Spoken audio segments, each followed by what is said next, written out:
नमस्कार। अनमोल कृतिया में मैं आज उपस्थित हूँ डॉक्टर सुरेश चंद्र तिवारी की लिखी हुई कहानी लाजवंती की नैन्सी के साथ। अमेरिकी हेल्थ केयर कंपनी ने इंडिया के ग्रेटर नोएडा में एक सेंटर बनाया है जिसमें लाजवंती को उसकी प्रतिभा और विशेषज्ञता के कारण उच्च वेतन और निःशुल्क आवासीय सुविधा का प्रस्ताव भेजा गया था। संयोगवश उसी समय एक परिचित ने सूचित किया था कि उसके पिता घातक बीमारी से जूझ रहे थे और शायद ही बचे।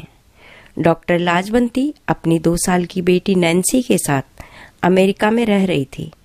उसने सहकर्मी एडवर्ड से विवाह किया था, पर अब संबंध विच्छेद हो चुका था। एडवर्ड ने ही पुत्री का नाम नैन्सी रखा था। लाजवंती को एडवर्ड से कोई शिकायत नहीं थी। जिन गुणों से प्रभावित होकर उसने शादी की थी वे अब भी थे। हाँ, एडवर्ड एक अमेरिकन लड़की से आकर्षित शारीरिक सुख भोग को आतुर हुआ था, पर ऐसी तुच्छ बात को लाजवंती कोई महत्व नहीं देती थी। पहले दुविधा में थी, पर पिता की अस्वस्थता के समाचार ने उसे तुरंत कंपनी का प्रस्ताव स्वीकार करने का अवसर दे दिया। अमेरिका से इंडिया की यात्रा में विमान में ही उसे सूचना मिली कि पिता का देहांत हो गया है। शुष्क तार्किक विश्लेषण और कैरियर के प्रति महत्वाकांक्षा ने उसे गांव जाने की व्यर्थता से आश्वस्त कर दिया और वह सीधे ग्रेटर नोएडा पहुंच गई। आधुनिक सुख सुविधाओं से युक्त आवास, अमेरिका जैसी ही काम का वातावरण, लग्जरी कार और लगभग 25 किलोमीटर दूरी पर नोएडा में उच्च तकनीक वाला स्मार्ट प्ले स्कूल। लाजवंती को लगता दुनिया में इतना सुख, इतनी खुशी बिरले को ही मिलती है। इस बीच उसने यह अवश्य ध्यान रखा कि अपनी बूढ़ी माँ को पर्याप्त धन भिजवा दिया था। वैसे अमेरिका में थी तब भी पिताजी को समय समय पर आर्थिक मदद करती रहती थी। रामदास छोटा किसान पर बड़े दिल का परोपकारी ग्रामीण था। पत्नी फूलदेई ने 7 संतानों को जन्म दिया, पर कोई नहीं जीवित रहा। वह तो लगभग विक्षिप्त हो गई थी। 8वीं संतान कन्या थी। माँ बाप दोनों विधाता से प्रार्थना करते कि इसे पूरी आयु मिले। लगभग 3 साल बाद नाम रखा लाजवंती। रामदास की लाडली लाजो। लाजो को दादी बाबा का भी बहुत प्यार मिला। रामदास ने निश्चय कर लिया था कि वह लाजो को डॉक्टरी की पढ़ाई कराएगा। उसके पिता से वह बचपन में सुनता था कि परोपकार पुण्य है, पर अपने पिता को दूसरों को कष्ट देता देखकर बहुत दुखी हो जाता।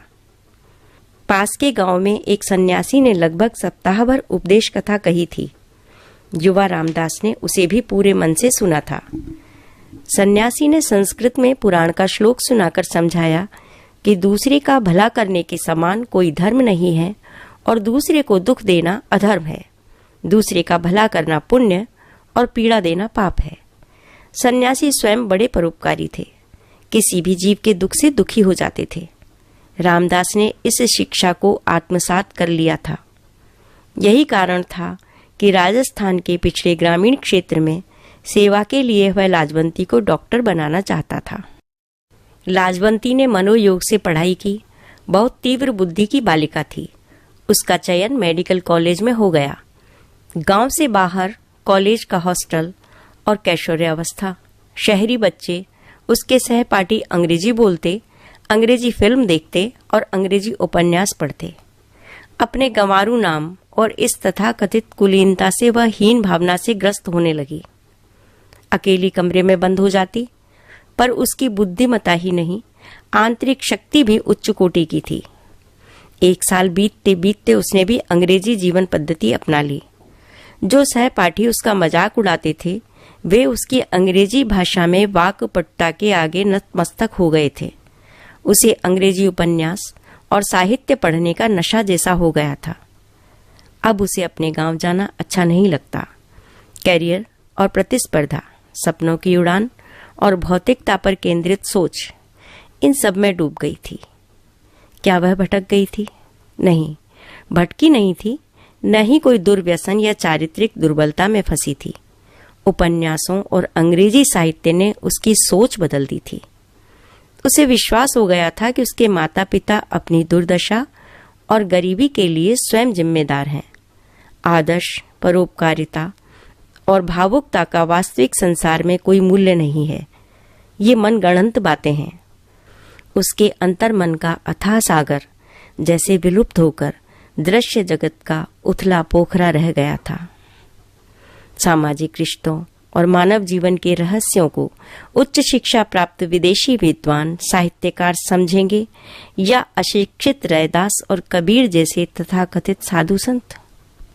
लाजवंती को अपने ज्ञान और बुद्धि पर इतना भरोसा था कि उसे पश्चिमी सोच और जीवन दर्शन की उत्कृष्टता पर लेश मात्र संदेह नहीं था। उसका सपना भी सच हुआ जब वह अमेरिका के प्रतिष्ठित संस्थान में मेडिकल की उच्च शिक्षा के लिए चली गई। रामदास और फूलदेई दुखी और निराश। लाजवंती के बाबा पहले से ही कहा करते थे कि लड़की को पढ़ाने से क्या फायदा। सुखिया दादी और रामदास लाड़ो को डॉक्टर बनाने का सपना देखते। माँ फूलदेई ज्यादा कुछ नहीं समझ पाती, पर पढ़ लिख कर बिटिया बिगड़ न जाए इस भय से आशंकित रहती। गणेश को वह अपने पुत्र की तरह मानती। गणेश दूर के रिश्ते में लाजवंती का भाई लगता, पर वह रामदास और फूलदेई की देखभाल पूरे मन से करता था। लाजवंती पैसे भेजती तो पूरी राशि रामदास को दे देता, जरा भी इधर उधर नहीं। रामदास पैसे का क्या करेगा, और वह भी बेटी का धन। पूरा पैसा गणेश को लौटा देता। छुपकर फूलदेई कुछ राशि अपने पास रख लेती, क्योंकि निर्धनता बढ़ती ही जा रही थी। एक दिन गणेश ने बताया कि लाजवंती ने गोरे क्रिश्चियन से शादी कर ली है। रामदास स्तब्ध। मां प्रलाप करने लगी कि 7 संतानों को जैसे विधाता ने उठा लिया, इसे भी ले लेता, या मैं इसे जन्म के समय ही मार देती। पिता रामदास संयत होकर फूलदेई को समझाने लगे, हमारी लाड़ो ऐसी नहीं कि कलंक लगाए।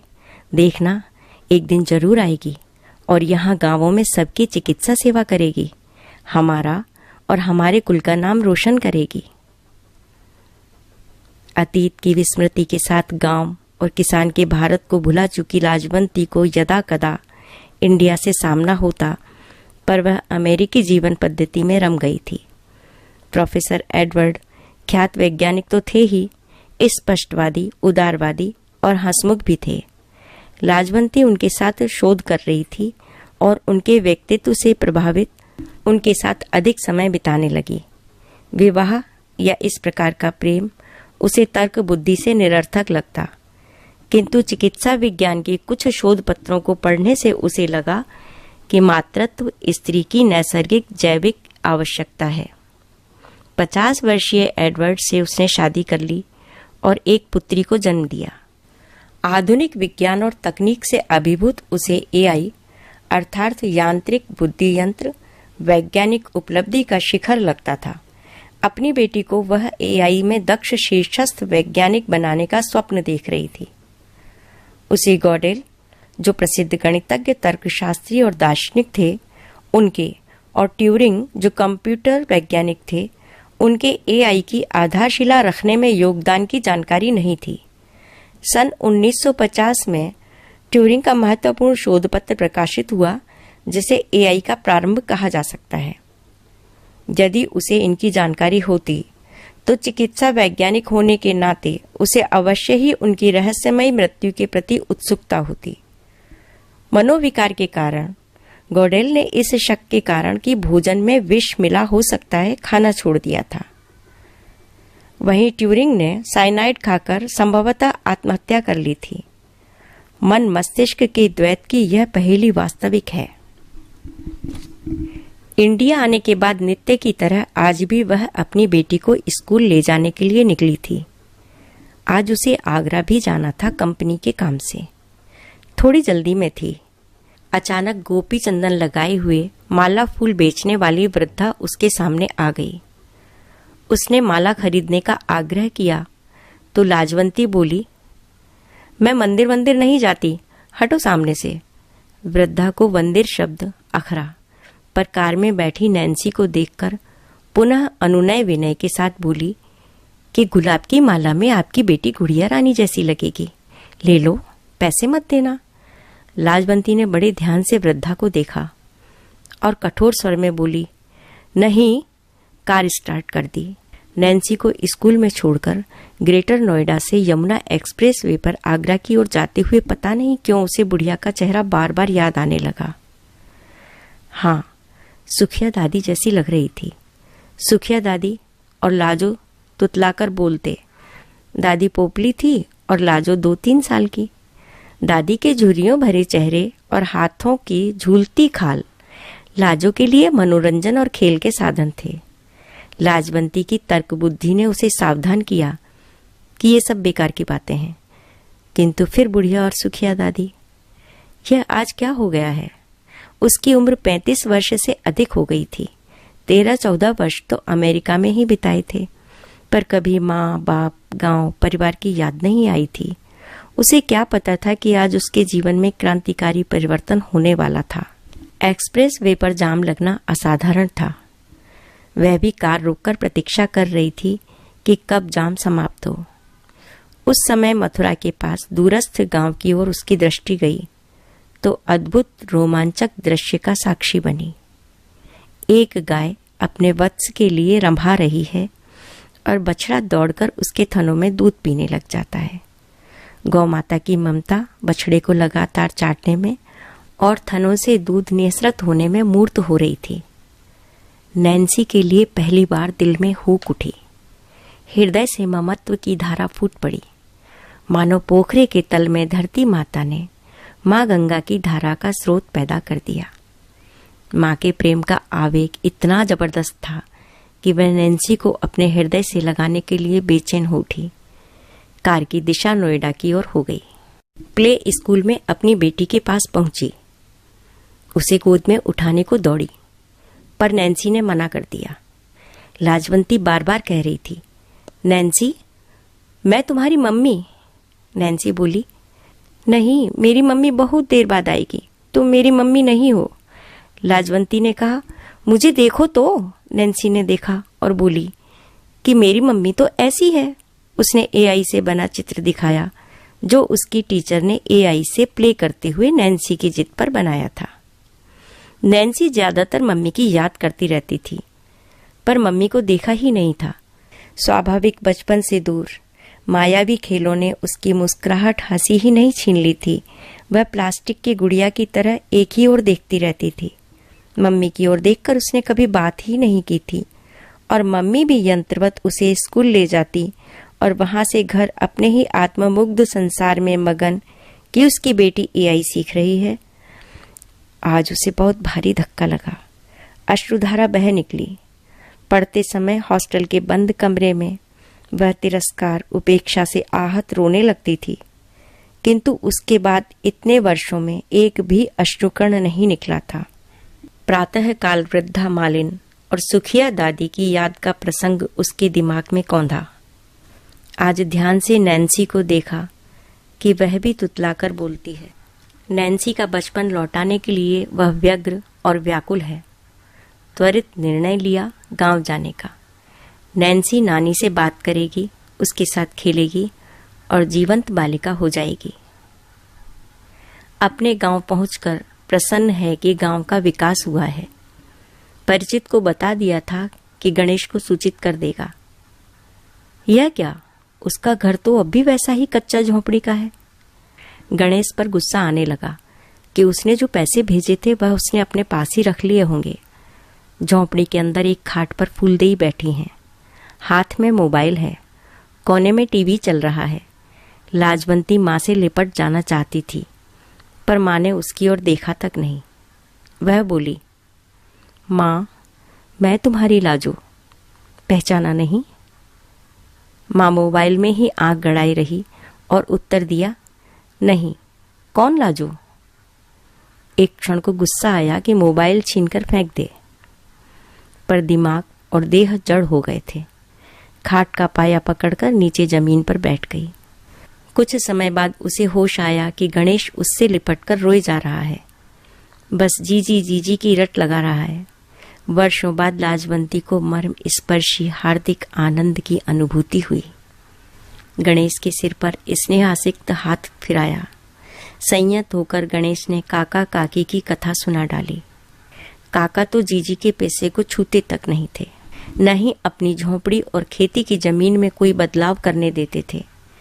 काकी कुछ पैसे रख लेती और कभी कभी गणेश को देती। बाकी सब धन गणेश ने बैंक में जमा करा रखा है। गणेश काका के अंतिम समय का वर्णन करते हुए हिचकी बांधकर रोने लगा और लाजवंती, उसके तो आंसू रुकने का नाम ही नहीं ले रहे थे। काका बीमार हो गए पर अपनी लाडली डॉक्टर से ही इलाज करवाएंगे। हालत बिगड़ने लगी तो बड़ी मुश्किल से डॉक्टरी जांच करवाई। पता लगा कि कैंसर है। काका ने दवा उपचार कुछ नहीं करवाया। काकी उत्तेजित होकर बुरा भला कहती रहती। बाद में काका भी कभी कभी गुस्सा होने लगे। अधिकतर लड़ाई का कारण लाजवंती ही रहती। जिस दिन काका ने अंतिम सांस ली उस दिन भी काकी क्रोधवश असहाय सी होकर काका से कह बैठी कि लाजो ही तुम्हें खा गई और तुम उसका नाम लेते हो, राम का नहीं। काका बेसुध कभी राम राम कभी लाजो लाजो कहते और इसमें ही कब प्राण निकल गए पता ही नहीं लगा। सुनते सुनते लाजवंती भी बेसुध सी हो रही थी। गणेश ने बताया कि काका के देहांत के बाद काकी अपने को कोसती रहती कि वह पापिन है, विक्षिप्त सी हो गई, खाना बहुत कम हो गया। गणेश अपने घर से कुछ खाना ले आता, टीवी और स्मार्टफोन भी ला दिया। स्मार्टफोन पर एआई की मदद से रील देखना काकी को भी सिखा दिया। काकी रोबोट की तरह होती जा रही थी, किंतु काका की झोंपड़ी और खेत से मोह बढ़ गया था। बीच बीच में कहती, गणेश बेटा, तुम्हारे काका सच कहते थे, लाजो एक दिन आएगी और अस्पताल खोलेगी, सबका मुफ्त इलाज करेगी। वह हमारी कुल की ज्योति है। पिता के आशा और विश्वास की बात ने लाजवंती को चैतन्य कर दिया। आंसू से भीगा चेहरा मुस्कुरा उठा और मन ही मन उसने कुछ संकल्प लिया। अचानक उसे याद आया कि नैन्सी को वह बाहर ही छोड़ आई थी। झपटकर झोंपड़ी से बाहर निकली। प्रसन्नता, विस्मय, कौतूहल से भरा अप्रत्याशित दृश्य। नैन्सी अपनी नानी के साथ खेल रही है, खेल खिलाकर हंस रही है। हुआ यह कि जब लाजवंती खाट के पास बेसुध होकर बैठी थी तब फूलदेई अपनी लाठी के सहारे बाहर नीम की छाया में चली गई थी। नैन्सी ने नीम देखा और मोर देखा और बंदर भी। औपचारिक और कृत्रिम प्ले स्कूल की कैद से स्वतंत्र सहज प्रकृति के सानिध्य में नैन्सी बाल सुलभ मासूमियत और चंचलता की ओर लौट गई। इस बीच गणेश आया था। जीजी से मिलने से पहले काकी से धीरे से कान में कुछ कहा, नैन्सी को प्यार किया और उसे बताया कि नानी के पास जाओ। फूलदेई ने नैन्सी से लाजवंती की ओर इंगित करते हुए कहा कि माँ को बुलाओ। नैन्सी माँ माँ कहने लगी। लाजू भी माँ माँ कहकर फूलदेई के पास धरती माँ की गोद में जा लेटी। माँ लाजो के सिर पर असीम प्यार भरा हाथ फेर रही है। नैन्सी अपने माँ के सीने से चिपकी है। आज लाजवंती अलौकिक आनंद और शांति का अनुभव कर रही है। आंखें बंद किए हुए सोच रही है, पिता के नाम पर चिकित्सालय बनवाएगी, नहीं संत रामदास चिकित्सालय, और स्कूल खोलेगी फूलदेई विद्यालय। नैन्सी इसी स्कूल में पढ़ेगी। प्रेम स्नेह की त्रिवेणी में गणेश डुबकी लगाकर पुण्य का भागी बना भाव विभोर काकी, जीजी और मीरा को निहार रहा है।